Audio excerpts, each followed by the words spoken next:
All right, President and CEO of the Global African Business Association, wishing you a great Monday.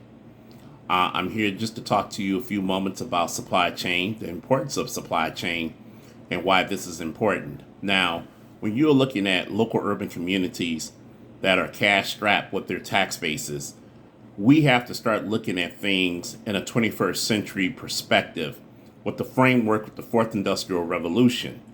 So we need to be considering a few things here.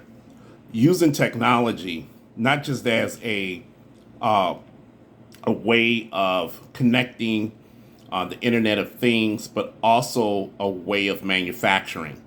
And the reason I'm saying that is because we have to be in the business of revitalizing our school districts. I know people have a big problem with virtual education, but virtual education is not going anywhere, folks. So we need to stop trying to force the issue of forcing kids back in the classroom. It's just not going to happen. Virtual education is here. And whether we do force kids back in the classroom, many school districts are going to be using the hybrid model of education to impact their students. So what we need to be doing from a government perspective is to support that. That's number one. Number two, we also need to be paying attention to the direction of where our children are going.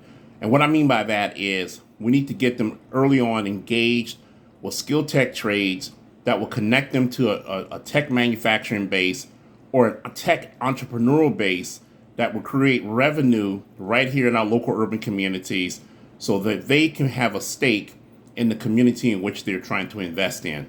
The third thing we need to do is teach our children the importance of globalization as it pertains to the fourth industrial revolution within the African and Caribbean diaspora.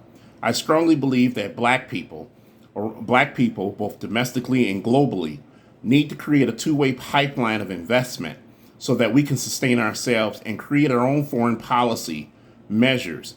So white folks doesn't have to tell us and paint a narrative about what Africa looks like and what's going on the continent and vice versa.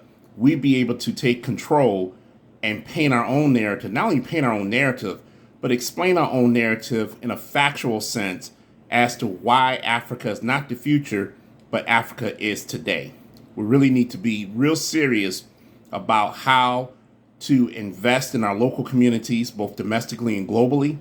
We need to stop looking for the federal government to save our cities when we should be building our cities from the ground up. We need to be heavily invested in tech and blockchain as a means of 21st century reinforcement. And most importantly, last but not least, we need to change the way we think.